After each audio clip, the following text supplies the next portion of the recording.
오늘 말씀은 사도행전 24장 24절에서 25장 12절 말씀입니다.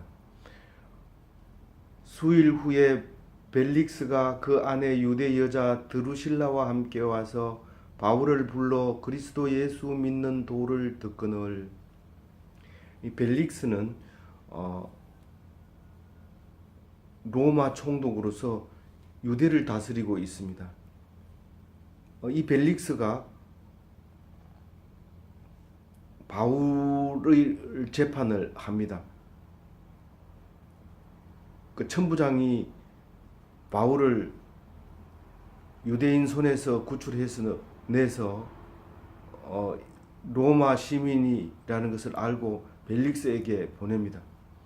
벨릭스는 지금 가이사라에 있고 바울은 예루살렘에서 체포됐습니다.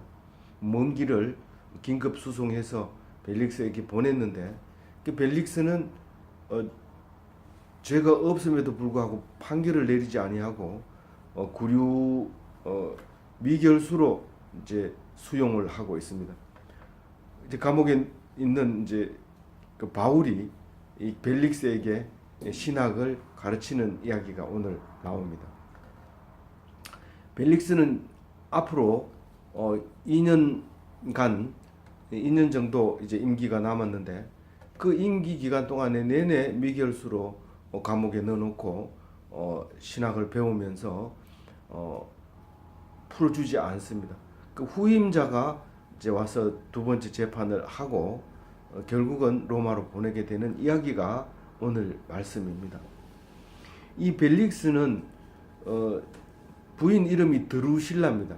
드루실라인데 이게 뒤에 보면 아그리파 왕이 유대를 다스리는 왕은 그 유대의 왕이고 총독은 로마의 총독입니다. 식민지였기 때문에 총독이 있고 왕이 따로 있습니다. 우리 고종 황제가 따로 있고 또 일본 황제가 있습니다.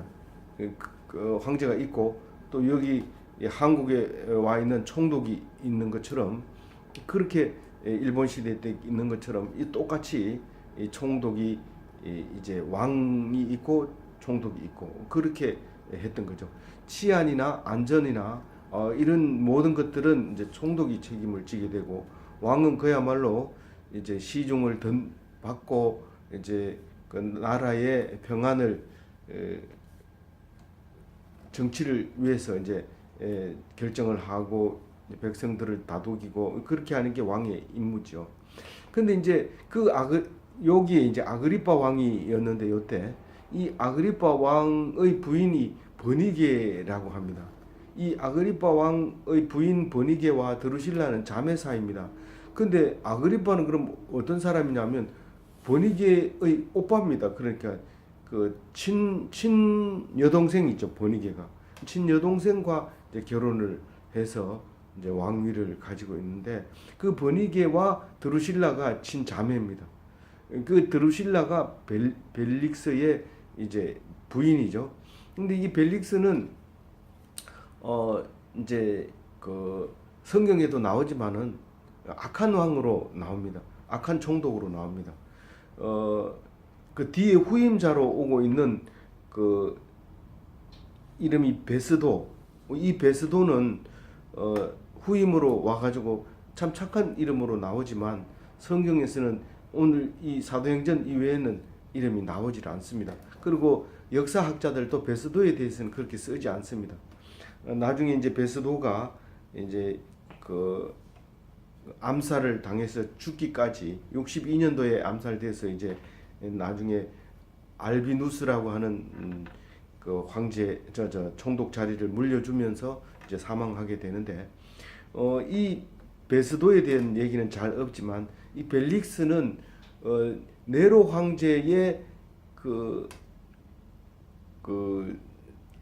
네로 황제 옆에서 가장 그 신임을 받던 팔라스라고 하는 사람의 동생입니다. 그래서 그 사람의 그 힘이 있기 때문에 벨릭스가 유대인들에게 성경에는 안 나오지만 벨릭스가 유대인들에 의해서 이제 많은 상소를 하게 됩니다. 네로 황제에게 상소를 올리지만 팔라스가 그것을 다 무마시키고 석방시켜주고 하는 이야기가 있습니다.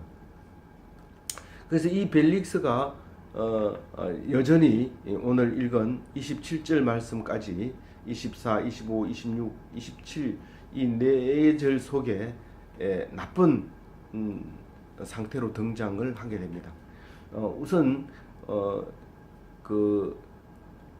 요 바로 앞에 23절까지 무슨 얘기가 있었냐면 이제 재판을 하는데 이제 그 멀리서 예루살렘에서 대제사장들 사두개파 사람들을 불러다가 가이사랴에 와서 재판을 받게 합니다. 그래서 걸어와서 그 재판을 받았는데 결국은 증거가 없어서 증거가 불충분으로 재판을 보류하게 됩니다. 나중에 천부장을 만나면 재판을 제대로 하겠다. 그렇게 하면서 이제 그 미결수로 이제 감옥에 넣어놓고 이제 있는 상태라는 겁니다. 그리고 이제 이 두 부부는 두루실라와 벨릭스 이 두 부부는 바울을 불러다가 네가 도대체 주장하는 이야기가 뭐냐라고 자세히 들어봅니다. 그러면 주로 이제 바울은 기독교 교리를 이제 말씀하는데 지금 몇 가지를 얘기해요? 몇 가지를 가르쳤다고 얘기해요? 세 가지를 크게 얘기합니다. 첫 번째는 의에 대해서, 두 번째는 절제에 대해서, 세 번째는 심판에 대해서 강론을 합니다. 우리가 역사적으로 보면 우리는 전부 새로운 것처럼 보이지만 전혀 새롭지 않고 원래 있었던 것이 있었고요. 예를 들어서 우리가 사람이 기독교인이 갑자기 줄어들었다. 이게 이제 망하는 거 아닌가? 이렇게 역사적으로 있는 그대로를 지금 하고 있는 거예요. 이 꿀벌들은 늘 똑같은 일을 한 것처럼 보이지만 그 꿀벌 스스로는 오늘 아침에 일어나서 오늘 날씨에 따라서 오늘 꿀벌 꿀의 그 향기에 따라서 열심히 움직이지만 조금만 멀리서 떨어져 보면 그 꿀벌의 습성과 꿀벌의 행동이 그대로 변하지 않고 있는 것처럼 그 우리의 삶이 이 오래전부터 창세전부터 우리가 창조될 때부터 지금까지 전혀 변함없이 움직이고 있습니다. 그런데 그거를 생각하지 않고 있는 사람은 갑자기 일을 당하면 놀랍니다. 깜짝 놀랍니다. 이게 무슨 일인가? 그런데 성경을 읽은 사람은 놀라지 않습니다. 당연한 일이고 그렇게 있었던 일이고 그런 것이었던 거죠. 그래서 성경은 우리 인생의 매뉴얼이라고 합니다. 그동안 있을 수 있는 이야기에 대해서 계속 해놓고 있었던 이야기와 있을 수 있는 이야기와 현재 처해진 이야기를 성경은 늘 하고 있기 때문에 어떤 성경을 읽더라도 어떤 처지에 있더라도 이 말씀은 우리에게 힘이 되고 능력이 되고 위로가 되는 겁니다. 우리가 의에 대해서 가르칠 때 의는 옳을 의입니다. 어떤 것이 옳으냐는 겁니다. 늘 인류 전체가 어떤 게 옳으냐의 문제에 대해서 늘 고민하고 아직 답을 풀지 못하고 있는 거죠. 그러나 기독교의 의는 확실합니다. 분명합니다. 어떤 게 옳다고요? 기독교의 의는 어떤 게 옳은 거예요? 우리 기독교인이 자꾸 사회 사람들하고 싸우면서 네가 옳라 내가 옳라 이렇게 얘기하는데 옳은 것의 정의는 사람마다 다 다르고 정치할 때마다 다르고 다 다릅니다. 그 의에 대해서 어떻게 이 바울은 얘기했을까요? 옳은 것이 어떤 거냐고 말할 때 어떤 게 의롭다고 얘기했어요? 우리 바울 신학 때문에 우리 기독교가 정립이 되는 겁니다. 어떤 게 옳은 거라고 예수님이 말했지만 바울은 그것을 정립을 하고 실행한 거죠. 실천한 거죠. 실천 신학이죠. 예수님은 말한 거고 바울은 실천한 거고 그런 거죠. 이제 뭡니까? 옳은 의가 뭡니까? 이신칭의잖아요. 이신칭의. 믿음으로 말미암아 옳다함을 인정받는 거지. 그 위에 어떤 거든지 옳은 것이 없습니다. 누구 입장에 섰냐, 어느 파냐, 내가 누구의 아들이냐에 따라서 옳음이 다 다르기 때문에 누구든지 얘기할 수 없습니다. 그러나 하나님 아들로서 예수 그리스도를 믿음으로써 그게 옳은 거예요. 이게 옳은 사람은 죽지 않습니다. 죄를 받을 일도 없고 벌을 받을 일도 없고 죽지 않습니다. 그래서 무엇으로 옳다고요? 믿음으로 옳다. 다른 거 없어요. 뭘 믿는데요? 모든 걸 믿습니다. 뭐 어, 아내를 준 것도 믿고요. 학생을 준 것도 믿고요. 학생이 안 오는 것도 믿고요. 안 오는 거 뭘 믿어요? 부흥 강사가 아멘 잘하는 그 부흥회를 할 때 어떤 처녀가 있었습니다. 아멘. 그 사람들이 처음 보면 그게 무슨 말인지 못 알아듣습니다. 뭐 처녀가 시골에 있었는데 왜 아멘을 해야 되냐? 그게 하나님이 준 거라고 생각을 하고 설교를 할 때 그걸 듣는 사람이 갑자기 아가씨가 등장하는 거예요. 그게 아멘이죠. 이게 믿음이죠. 그게 옳다는 거예요. 그 우리가 비웃고 이렇게 하지만 사실은 은혜 받은 사람 앞에서 비웃는 것을 보면 참 부끄러운 걸 알아야 돼요. 은혜 받은 사람과 받지 않는 사람, 그것은 거기에 따라 다른데 우리는 항상 낮은 자가 높은 자를 비웃을 때가 많이 있습니다. 근데 높은 사람은 밑을 볼 수 있지만 밑에 사람은 위를 못 봅니다. 항상 비웃을 것이 뭐라고요? 잘못된 거예요. 비웃는 것이 잘못된 거예요. 비방한 것이 잘못됐고 손가락질하는 것은 다 잘못된 거예요. 뭐가 없어서 그래요? 믿음이 없어서 그래요. 믿음 있는 자는 그 사람을 이해할 수 있지만 알 수 있지만 믿음이 없는 사람은 욕하고 손가락질하고 불평하고 불만하는 거예요. 그것은 꼭 믿음이 없다는 뜻입니다. 그런 의에 대해서 바울은 누구를 가르쳐요? 벨릭스를, 드루실라를 가르쳤던 것이죠. 그럼 또 뭐를 가르쳐요? 절제. 이 절제는 우리 인간이 창조부터 시작해서 지금까지 절제 없이는 이루어지는 게 없습니다. 무엇을 해도 이루어집니다. 아버지에게 용돈 받는 것까지 인내를 기다려야 되지. 아버지가 용돈 주는 날 넘었는데 안 주면 아버지가 가지고 대들고 혼내면 그럼 그 다음 용돈 끊어지는 거죠. 그게 절제입니다. 절제, 인내, 그거죠. 그런데 그걸 세상 지식으로 해보세요. 그 절제가 됩니까? 인내가 됩니까? 아무리 다이어트하고 다이어트 약 비싸게 주고 사서 먹고 해도 또 그 기간이 끝나면 배가 불룩 튀어나오고 이 절제가 안 되는 거죠. 그 절제는 어디서 나와야 돼요? 믿음에서 나와야 돼요. 믿음. 오직 믿음입니다. 믿음 없이는요, 인내하라고 해놓으면요, 도저히 안 되겠다. 내가 여태까지는 참았는데 더 이상 못 참겠다. 그렇게 되는 거예요. 그게 믿음 없이 참은 거는 그 가치도 없고 상줄 것도 없고 누구든지 하려고 했던 거고 그런 거죠. 끝까지 참아야 돼요. 언제까지요? 친구가 나를 배신하고 나를 죽일 때 내 그 친구를 원망하면 그건 못 참은 거예요. 믿음이 없는 거예요. 죽는. 그래서 믿음으로 죽게 되는 것이 친구를 위하여 목숨을 버리는 겁니다. 그 사람은 어떻게 돼요? 최고의 사랑을 한 거고 최고의 사랑은 뭐예요? 모든 율법을 못 지킨 거를 다 덮어서 지킨 걸로 해주는 거예요. 그게 뭘로 증명이 돼요? 믿음으로 증명이 돼요. 다른 걸로 증명할 수가 없어요. 그러면서 예수님은 믿음으로 십자가를 집니다. 그래서 믿음으로 부활하신 것을 우리가 믿습니다.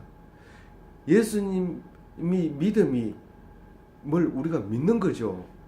지금요, 지금 우리가 3만불 시대에 와가지고 예수가 하나님의 아들이다, 성경이 하나님이 썼다고 얘기하면 뭐라고 얘기해요?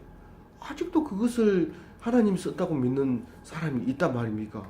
이 이야기를 아주 자연스럽게 들을 수 있어요. 우리가 힘들고 어려울 때는요, 성경을 베고 자지도 못하고 그걸 성경을 타넘지도 못했어요. 그런 시절인데 지금은 성경의 자료가 홍수처럼 쏟아지고 누구든지 공부 안 한 사람도 공부한 사람보다 훨씬 더 잘합니다. 목사님이 설교를 난도질하고요, 평가하고요, 틀렸다고 하고요, 얼마든지 할 수 있습니다.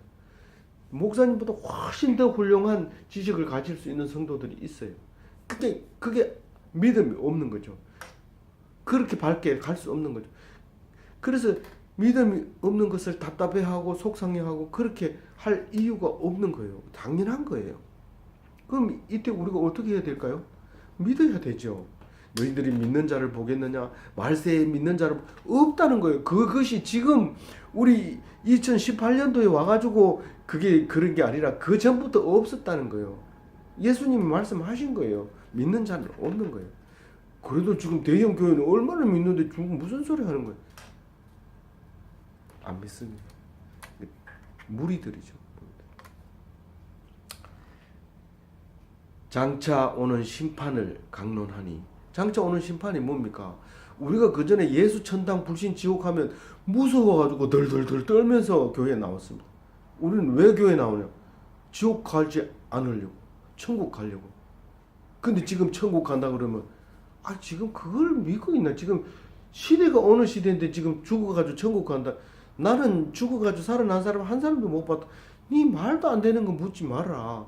이 인간아. 그러면서 꿀밤 주고 야단하고 인간 취급 안 하는 거예요.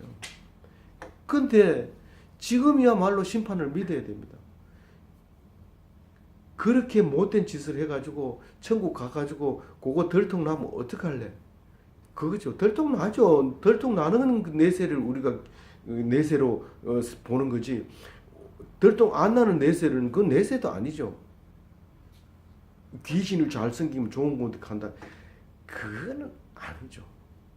이렇게 이 로마가 이 부활 이때 당시에는 잘 살고 있었던 겁니다. 얼마나 잘 살는지 그 폼페이의 그 저기 지하에서 개발됐던 그거 보세요.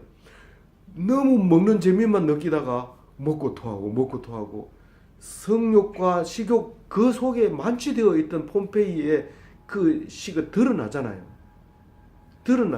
우리가 지금 잘 사는 건 이게 잘 사는 것도 아닙니다. 그 사람들은 그 두 가지 말고는 다른 재미를 느낄 방법이 없었지. 그렇게 살았던 시대에 이 시대가 그 폼페이가 화산이 일어난 게 80년 좀 되는 겁니다. 이 폼페이 장군은 기원전 년도에 폼페이 장군이 누구에게 주고요? 가이사르에게 이제 목이 이집트에서 발견이 되잖아요. 그 목을 발견되는 그 폼페이 장군의 이름을 따서 폼페이 시를 했는데 베오수비 화산이 터지면서 땅속에 들어갔고 나중에 그것이 발견이 돼서 2000년 뒤에 그것을 발견해서 본 그때에 잘 살았는 것은 말할 것도 없습니다. 그 성적인 그림이 이제 도덕적으로 좋지 않다 해가지고 밀실에다 가다 놓고 관광객들에게 보여주지도 않는 그런 사진들을 보면은요, 성적으로 얼마나 개방되어 있었고 또 식욕을 억제하지 못해서 막 토하는 그런 기구들을 옆에 갖다 놓고 먹었던 그런 그 부유한 시절에 오늘 이 성경 말씀을 말하고 있는 거예요. 말하고 있다는 게 뭐예요? 내세가 있다는 거예요. 내세를 안 믿던 시대에 내세를 지금 예수님이 강론했고 바울은 그것을 믿고 있는 거예요. 우리가 잘 살면 내세가 있느냐고 말하지 않습니다. 그러니까 내세가 없으니까 우울증이 걸리는 거예요. 그렇게 못된 짓을 해도 계속해서 지금 상관없다고 생각하니까 앞뒤가 안 맞아서 지금 혼란이 오는 거예요. 뭐가 와요? 괴리가 오는 거예요. 교회에서 가르쳐 준 거 다 안 맞다. 사회에서 적응이 안 된다.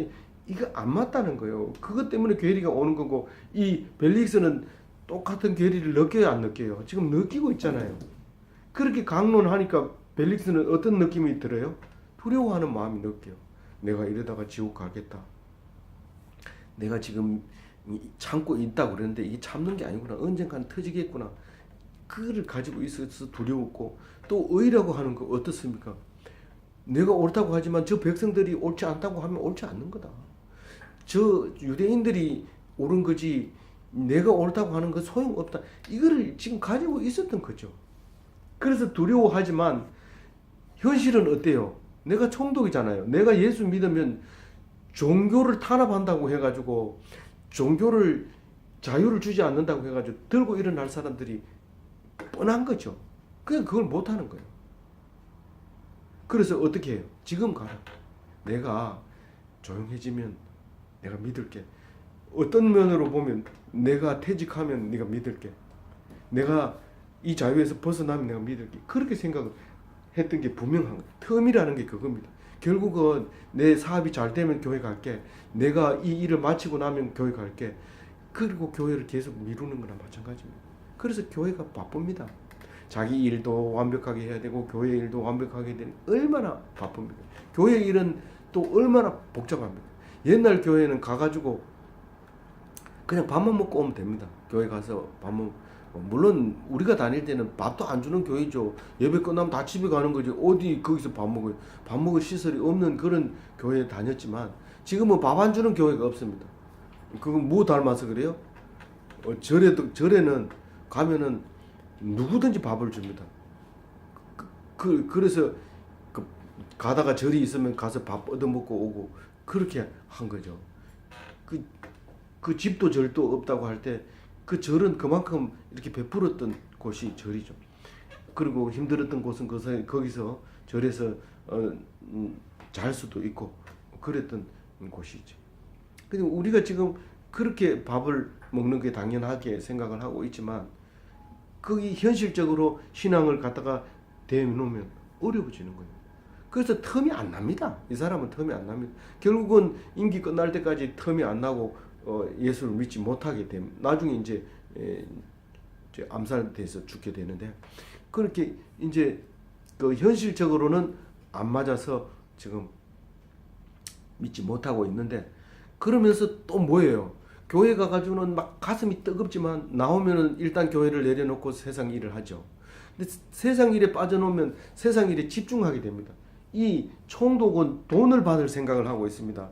이게 무슨 뜻이냐면 로마 시대 때는 이 군인들이 월급이 자꾸 올라가잖아요. 올라가면 국고가 옛날엔 전리품으로 가지고 국고를 채웠지만 싸움을 안 하고 자꾸 방어를 하다 보니까 돈이 점점 들어가게 되고 이 돈은 국민들이 세금으로 받아야 되는데 이 세금 받는 법이 그렇게 정립이 안 됐을 때는 그냥 이 권력으로 돈을 받습니다. 우리가 옛날에 세금 많이 안 내고 가난할 때는 경찰도 공짜로 버스를 타고 군인도 공짜로 타고 어디든지 우선적으로 먼저 해주고 그래서 공무원과 민간인이라는 말이 생겼잖아요. 이 민간인은 그 어디든지 통제를 되지만 이 공무원들은 무조건 어디를 가든지 통과되는 게 공무원입니다. 근데 이제 반대로 됐죠. 이제 반대로 돼서 이제 돈이 있는 사람들이 어디든지 갈 수 있고 공무원들은 해외 여행도 통제를 하고 이런 그런 경우도 있습니다. 근데 지금은 이제 해외 여행도 이제 공무만 아니면은 이제 자유롭게 이제 움직일 수 있는 거죠.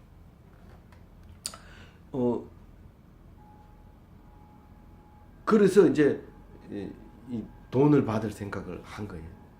이건 뇌물이라고 말하기는 뇌물을 받을까 뭐 그런 의미도 볼 수 있지만 이때 당시 돈은 정식으로 돈을 받을 생각. 공무원이 이제 그 가둬놓으면 가둬놓으면 먹여줘야 되잖아요. 이 지금 경비를 서줘야 되고 먹여줘야 되고 또 뭐예요?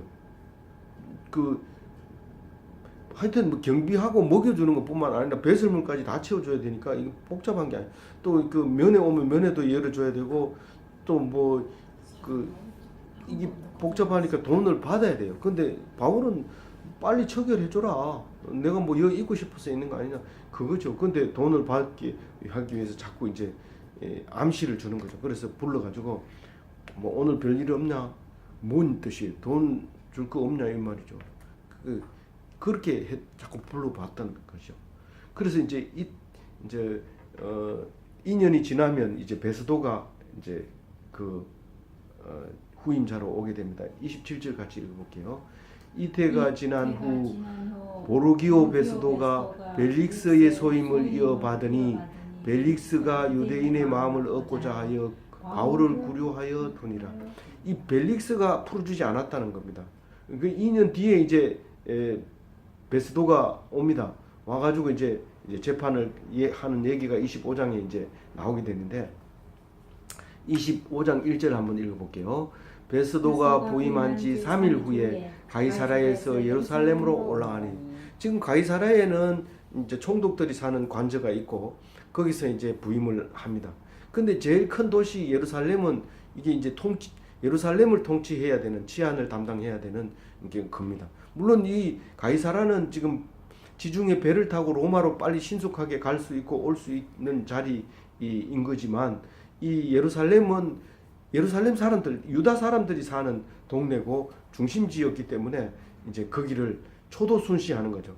이제 들어와 가지고 이제 직무를 다 보고 이제 담당자를 다 세우고 업무 지시를 다 내리고 난 다음에 제일 먼저 예루살렘으로 올라갑니다. 며칠째 올라가요? 3일째에 이제 예루살렘으로 초도 순시하러 이제 올라갑니다. 올라가서 이제 뭐죠? 2절에 보면 대제사장들과 유대인 중 높은 사람들이 바울을 고소할세. 이 사내들인 공회원 중에서 부활을 믿지 않는 그 사두개파 이제 제사장이고 또 이 높은 사람은 장로들이고 서기관이고 이런 사람들이 이제 바울의 이야기를 꺼냅니다. 벨릭스는 증거가 없기 때문에 석방시켜주고 싶은데 유대인 때문에 가둬놨는데 유대인은 그것을 벨릭스가 그걸 계속 끌고 있는 거에 대해서 결국은 기분 나쁜 거죠. 그래서 이제 이 신임 이제 이 사또한테 이제 얘기를 하는 거예요. 총독한테 우리가 이런 죄인을 놔뒀는데 아직 벨릭스가 처결을 하지 않고 있는데 좀 처결해 주십시오라고 얘기를 합니다. 그러면서 그래 그럼 뭐 처음 왔는데 우리 기념으로 내가 너희들한테 뭐 해줄 거 없나? 그러니까 아니 그러면요 그 바울을 이 예루살렘으로 데리고 와가지고 좀 재판 받을 수 없게 할까요? 없을까요? 만약에 좋게 한다면 그렇게 하면 좋겠습니다. 이렇게 얘기를 합니다. 근데 이 베스도는 단호하게 거절을 합니다. 그를 한번 읽어볼게요. 3절 읽어볼게요. 시작. 베스도의 호의로 바울을 예루살렘으로 옮기기를 청하니 이 길에 매복하였다가 그를 죽이고자 함이더라. 이 혁명 사고를 가진 사람들이 늘 있다는 것을 알고 있습니다. 그래서 이 사람들이 이 도중에서 죽일 수 있는 기회를 주기 위해서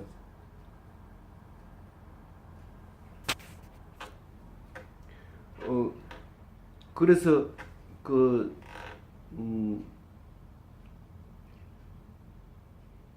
이 사두개파는 될 수 있는 대로 그런 사건이 일어나기를 협조를 하는 거죠. 예루살렘에 와봐야 뭐 다른 증거가 없습니다. 그럼에도 이렇게 얘기하는 거죠.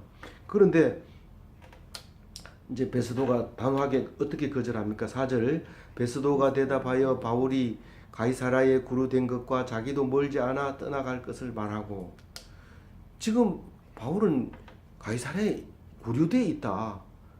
구류되어 있으니까 끌고 오는 건 좀 곤란하다 그 얘기를 합니다. 그러면서 나도 지금 가이사라에 갈 거다 이제 내가 계속 여기 있을 것 같으면 그것도 이제 변칙을 써서 불러올 수도 있는 부분이지만 지금 내가 가기 때문에 너희들이 가자 이 말입니다. 너희들이 가자. 5절 시작. 또 이르되 너희 중 유력한 자들은 나와 함께 내려가서 그 사람들에게 만일 옳지 않는 일이 있거든 고발하라 하니라. 그 내려가서 다시 만약에 재판을 했는데 내가 다시 재판을 하면 또 너희들이 제목이 나올 것이 있으면 고발하라는 거죠. 그래서 너희들 중에 유력한 자 그러니까 책임자 대표가 될 만한 사람 그 사람 같이 내려가자. 그리고 제목을 그때 본인 앞에서 이렇게 발표를 하면 내가 판결을 내려줄게. 그렇게 하고 이제 얘기를 합니다. 그러면 이제 6절에 보면 이제 재판이 시작되는 얘기가 나옵니다. 7절까지 6절 7절에 재판을 하는데 제목을 얻어내지 못합니다. 6절 베스도가 그들 가운데서 8일 혹은 10일을 지낸 후 가이사랴로 내려가서 이튿날 재판 자리에 앉고 바울을 데려오라 명하니 이 내려간 날짜가 명확하게 하지 않는 이유는요.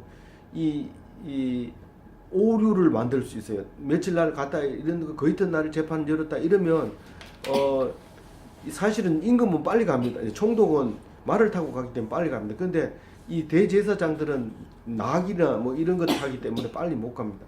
그런데 그 이튿날 재판을 열기가 어렵습니다. 그러나 이 이야기 전체로 보면 그것은 중요하지 않다. 한 10일 정도 있다가 내려갔다 이런 얘기를 하고 있습니다. 왜냐하면 이튿날 재판 자리에 앉았다는 걸 나중에 또 얘기합니다.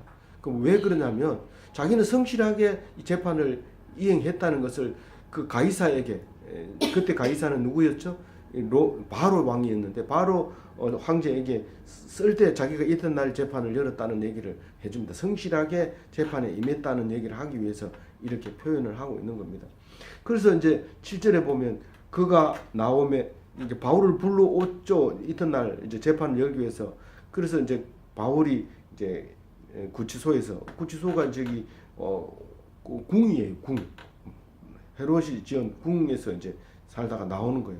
그래서 예루살렘에서 내려온 유대인들과 마주 앉혀놓고 이제 대질 신문을 합니다.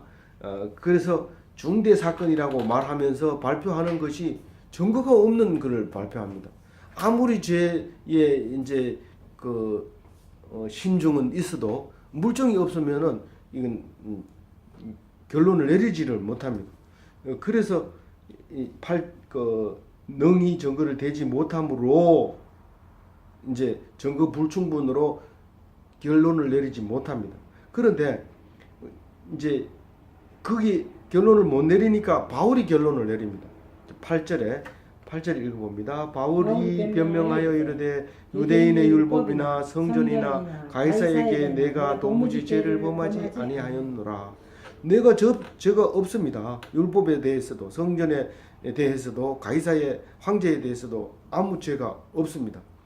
성전에 대해서 맨 처음에 붙잡았지만 나는 그거는 데리고 간 적이 없고 증거가 있으면 내놔라. 그러니까 없습니다. 그러니까 나는 죄가 없다. 율법에 대해서도 없고 율법을 난 지키려고 하다가 다 지키지도 못한 상태에서 붙잡혔고 가이사 황제에 대해서 내가 조금도 뭐라고 얘기한 적이 없습니다.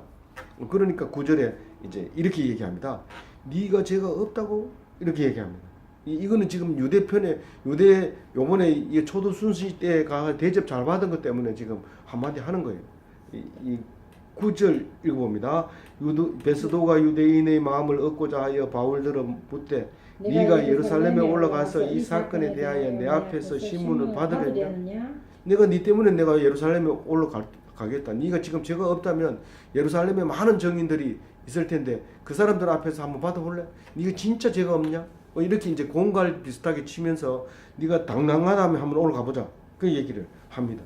그런데 이 가만히 있다가는 지금 예루살렘으로 올라가게 생겼어요. 그래서 이제 그 말 한마디에 대해서 일침을 딱 놓습니다. 일침이 아니라 사실 복잡한 얘기를 하죠. 이 10절에 보면 이런 얘기를 합니다. 나는 지금 가이사 재판 자리에 섰습니다. 가이사는 로마 황제가 명한 재판 자리입니다. 로마의 법에 의해서 내가 재판정에 서 있는 겁니다. 지금 내가 로마 재판정 맞죠? 이렇게 묻는 거죠. 그렇게 하면서 그러니까 당연히 로마 재판에서 결론을 내줘야죠. 그런 얘기를 합니다. 그러면서 죄가 없는데 죄가 없으니까 아시는 바와 같이 유대인이 변명하는 증거가 없다는 걸 알지 않습니까? 나는 죄가 없습니다. 11절에 죽을 죄가 있다면 내가 기꺼이 죽겠습니다. 그러나 나는 가이사에게서 재판을 받겠습니다.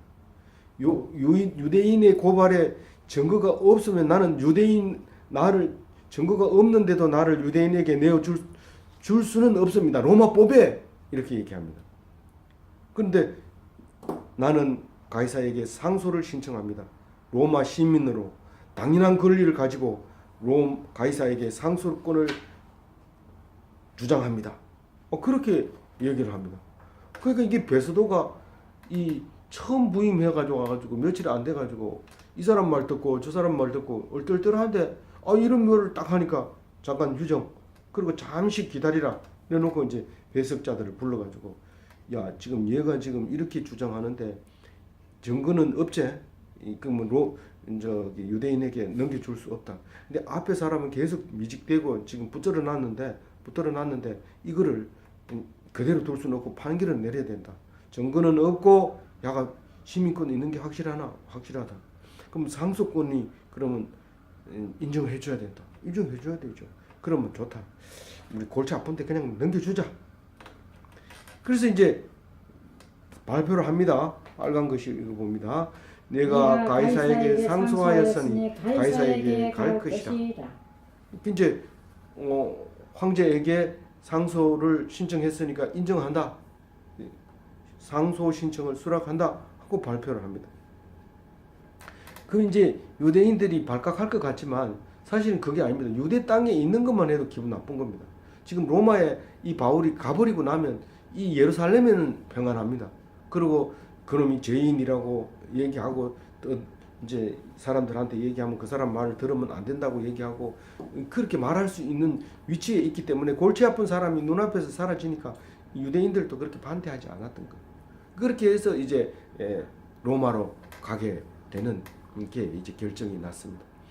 상당히 오랫동안 바울이 이 재판을 받고 이 사람 저 사람에게 가서 재판 받는 이야기가 나옵니다. 이건 왜 그렇게 누가는 자세하게 씁니까?